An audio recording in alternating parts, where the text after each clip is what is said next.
Jillian Calloway with 5 Star Athletics, and we are here with week 3, being in quarantine and going over our game plan. Today we're going to really focus on trying to make this as if it's a game day. Maybe you're sick of practice, maybe you don't really have a ton of space. I'm going to go over some examples today of how you can make things a little bit more real. So before I get into that, I do want to have a couple reminders. Here in Maryland, we just got our stay-in-place order. For someone who loves to go out and do things, specifically hike with my dogs, or just generally not be told what to do, it can be very scary. I want to just issue a couple reminders. First and foremost, it's really important that you communicate, okay? Communicate how you feel, communicate what you're thinking, what your thoughts are, maybe create some sort of meditation, some sort of release. We need to have an attitude of gratitude. You look in history, I saw the Anne Frank quote, where, she was locked into a much smaller space for a much more extended period of time. We can do this. Maybe you yourself want to take up journaling, find ways to kind of express yourself, get a nice release, all right? And more than anything, this is our most important time to make sure you're coming from a place of love. We're all going to get frustrated with our co-workers, which are my dogs, okay? Maybe your significant others, maybe your mom, maybe your dad, family member, whatever, but we're all in this together and we need to come from a place of love. So your game day warm-up, I need you to get warm as fast as possible now, all right? And make sure that when you come back, you communicate with your pitch caller or your catcher, whoever's calling pitches, or yourself as to what's working or what's not working. Go get warm. All right, welcome back. You might be in a situation where you don't have a full distance pitching. I get that, that's gonna be a little bit harder. You might have to be a little more creative. If you have a pitch caller who normally calls pitches for you, maybe FaceTime them, maybe put them in a Zoom, something, and make them call pitches to make it more realistic, all right? Our very first challenge that we're going to do is we're going to be using the Washington chart, and we're going to work on first pitch strikes. So if you ever see me write FPS, that stands for first pitch strikes. So I'm just going to demonstrate 3 of these. I want you to do 20. So you're going to go through your entire pre-motion. Obviously, I have not warmed up, I've not done anything, but I'm going to go into my pitch. Okay, that was a ball. So I'm going to come here. Notice I don't have to take off my glove to write this. My chart is here. I tried to throw a fastball to a 1 spot. I missed. And how do I know I missed? It was a ball. When I throw first pitch strikes, I am not just trying to throw fastballs down the middle. Okay, I'm trying to mix my pitches, do different things, and hit my spots. But it counts for you if you throw a strike. All right, that's 71% of all first pitches are taken. So here's my second pitch. Good, that was a good one. It's even bouncing back to me. And I'm just going to net. I don't have anyone calling my pitches. That was supposed to be outside, hit my spot.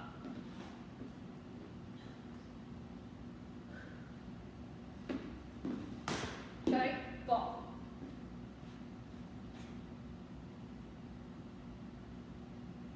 All right, so I would do 20 of those, and I'm just going to show you this chart. It's basically an Excel spreadsheet of yes and no. Mine have a couple other things on there, but that's fine, and I just put a check, a yes or no. You can put what the pitch was. I just wrote F for fastball to a 1 spot. That's just my signals. You can use whatever you want for that. You would continue to do this until you have thrown 20 pitches. After you've thrown 20 pitches, stop. You're going to move to the next challenge.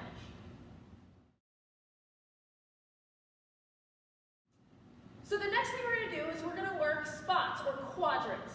If you do not have a pocket net that can catch it, we can actually see what it is. If you have some string or rope at home, or maybe potentially something at Home Depot, I just use the climbing rope. They're really bright colored neon climbing ropes, and I weave it around. It can be a fence. If you're inside, or you have an outside, a brick exterior that your parents are okay throwing balls at, you can create painter's tape. Come down. If there's a park or something near you, like a tennis ball wall that you have the ability to throw the ball back to, great. I get we have to be creative with what we have the ability to do. You can, if there's a will, there's a way. Okay, fantastic story with that. I don't have time for it right now, but if there's a will, there's a way. And that little woman squeezing that last little bit of drop, of lemon juice out of that lemon. So you've got to find a way. What we're going to do with our spots, I'm going to work one corner at a time, all right? So if I want to say high and inside, I'm going to work high and inside. I'm going to throw 5 to every corner. If I need to have a modifier would be, Coach, I'm really not that good at like hitting my quadrants. Okay, so let's just keep it simple. High, low, in, out. That's fine. You can make that your modifier. So I'm going to work low and outside. So I'm going to come from here, and I'm working low and outside.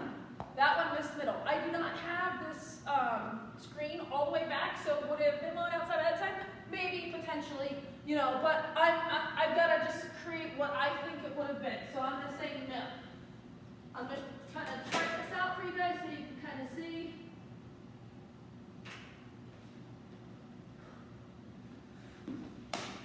Okay.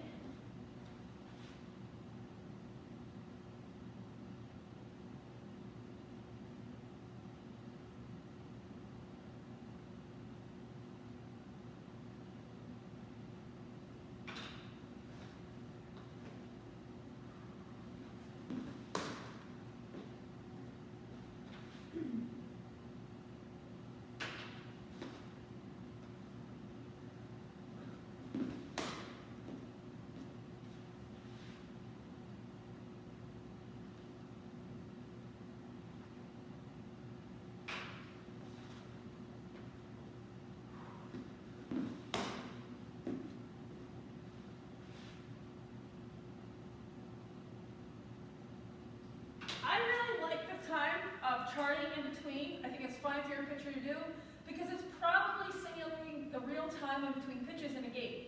I get it, they have to write something down, but it's also making them become accountable. So in this chart, I am just using basically a box, okay? I highlighted or drew a box around the area that I was targeting for, and then I numbered my pitches 1 through 5 exactly where they went, all right? If you have a catcher catching you for this round, make sure they're not cheating. All right, I think it's really easy for catchers to want to make you feel good. This isn't about feeling good. And then I would just continue into the next box with another corner or another spot high or low.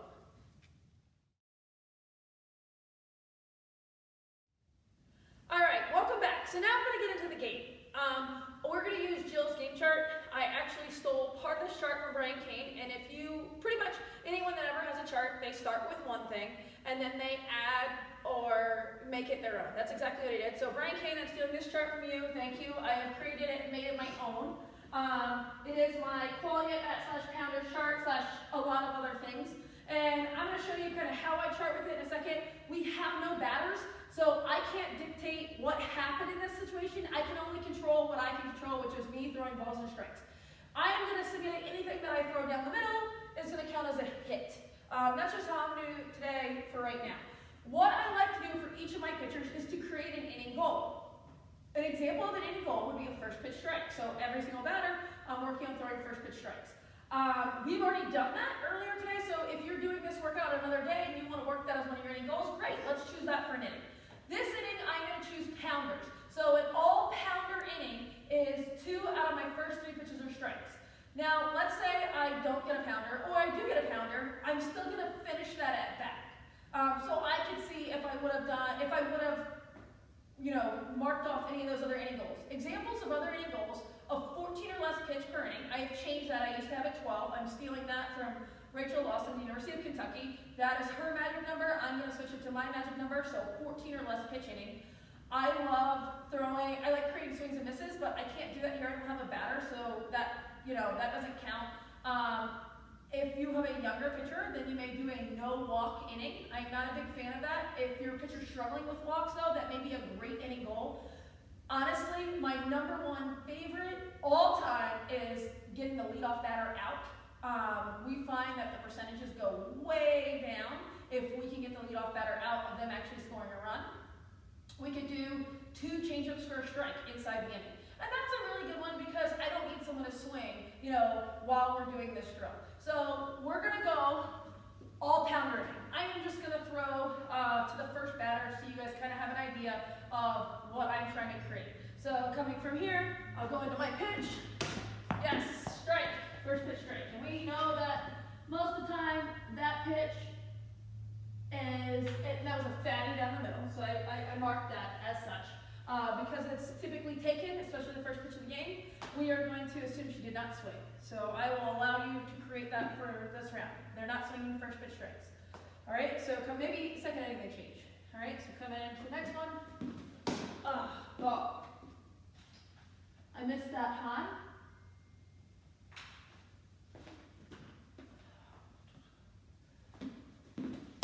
Nice.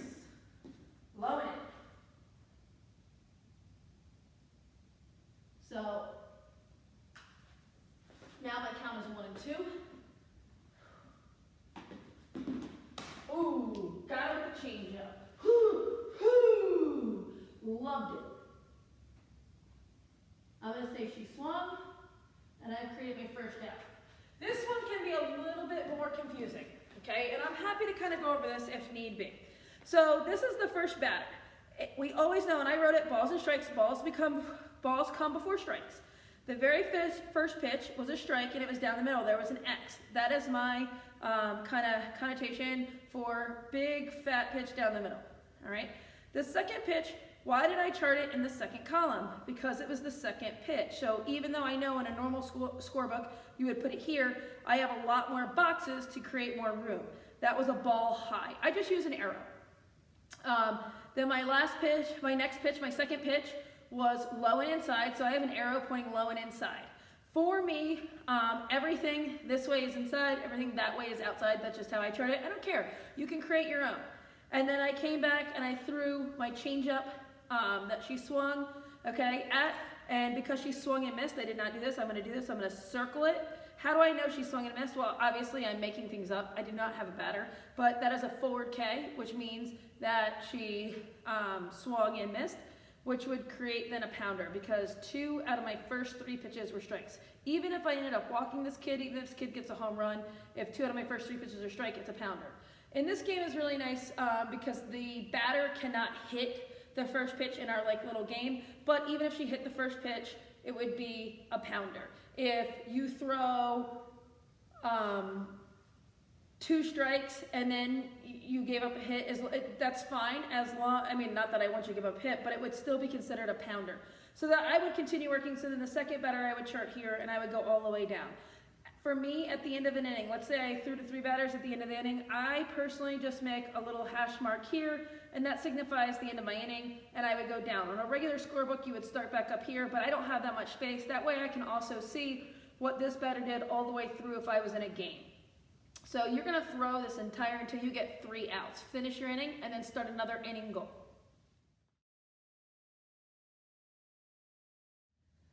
So I went ahead and I finished the inning, okay? I didn't really pitch all these pitches. I just made up some things, and you can kind of see what I charted throughout there. And then I used this back sheet to add up my total numbers of things that were important to me. This is the actual chart that I use in the game. This is how I make pitching decisions as to when someone should come out, when our pitchers stop being effective, etc. So I threw 18 pitches that inning. I did not reach our inning goal, which was an all-pounder inning. I had 3 for 5 first pitch strikes. I had 3 for 5 pounders. I had 2 strikeouts, 4 swing throughs. Thank God for the fourth batter. I gave up 1 hit. I had no 2-strike hits. 1 major miss, which for me was that pitch down the middle. I had 1 walk or hit by pitch.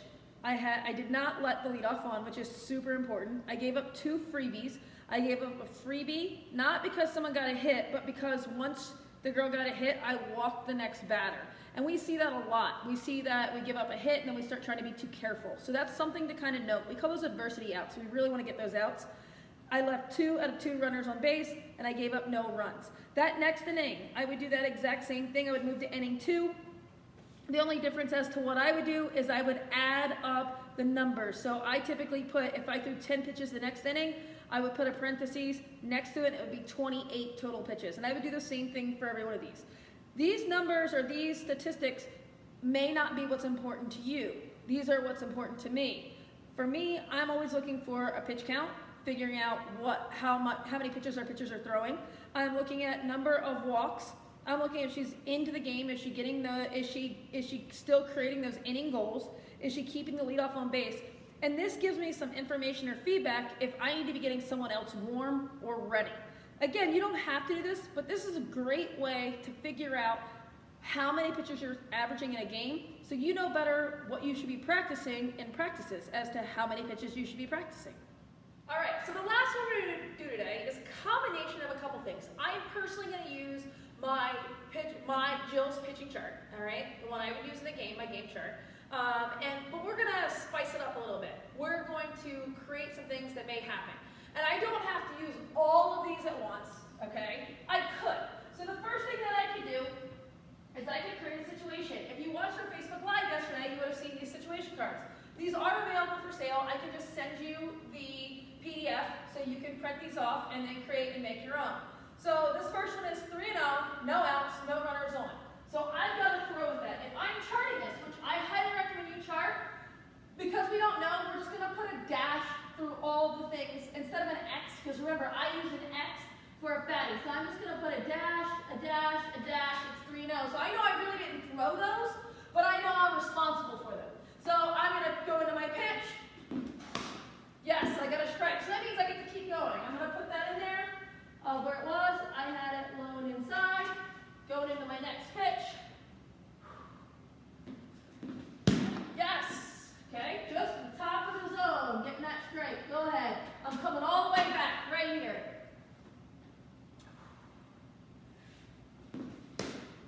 Yes. I'm going to say she fouled it off because it was probably a little too good.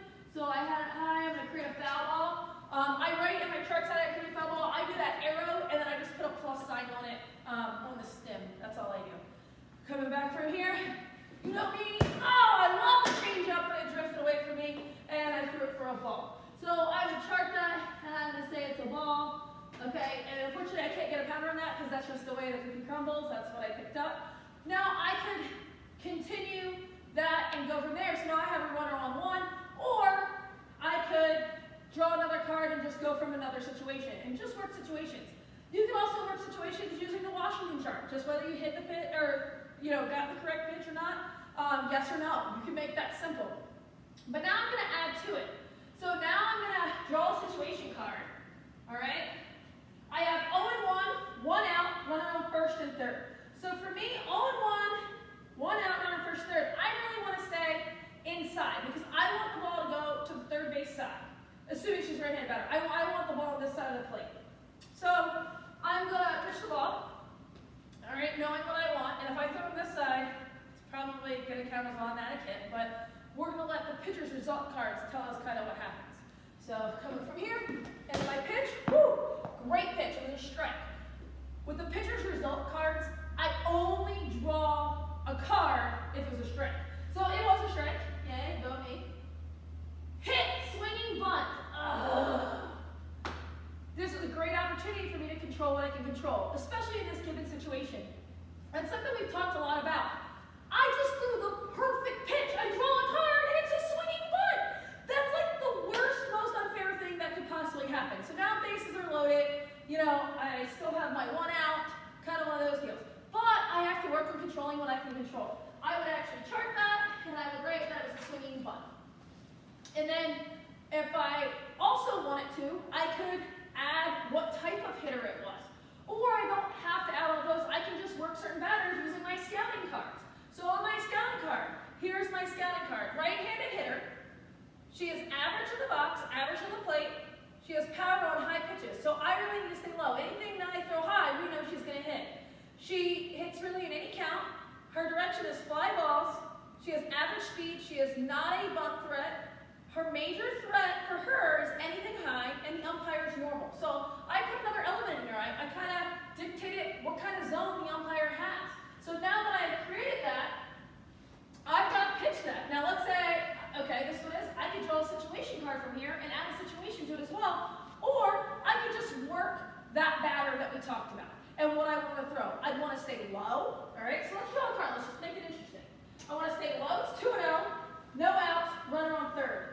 So not only do I want to stay low, but I want to stay inside because this girl's, her major threat is the high fly balls, okay, which is a sacrifice fly with a runner on third. And I don't want to give up and out for a run in this particular situation, because right now technically the score is 0-0. All right.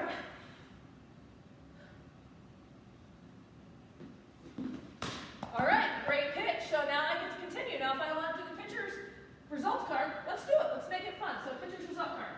Come on, baby. Good card, good card. No! Hit! Fly ball right! So not only did the run score on third, and it was the perfect pitch, how in the world could you get a low inside pitch? High and outside. Am I reacting properly? No. Okay? I've got to go. Man, that girl got lucky. Hey, we're all right here. Let's go. We got no outs. We got no outs. Go ahead. Back in this one. I know this girl's not fast, so hey, let's maybe turn a double play. That's probably a much better way to think about it. The more creative you can be, the more you can chart. We need to chart because that's making you responsible for every ball that comes out of your hand. You can make this as complicated or simple as you want it to be. But the biggest key is trying to put yourself in a real life situation, trying to put yourself so you have to get your heart rate down and make it fun. If you want to send me some of your numbers, that would be great. I'd be happy to look at some of those numbers. If you kind of mark out how many pitches you did per inning, whatever. I would also, maybe this is a great time to video yourself so you can see your reaction, because my parents that are watching out there, how many times, you know, you say, well, you did this. No, I didn't. You can't do that. Do what? I didn't do anything. God, there it is again. I didn't do anything. Leave me alone. You know, whatever that is, okay? They can see it. Now they're responsible for it. You guys, you got to get to work, okay? If you have any questions on my charts, please let me know. The biggest key to here is charting it, making it real, making it count. Have a great day until next week.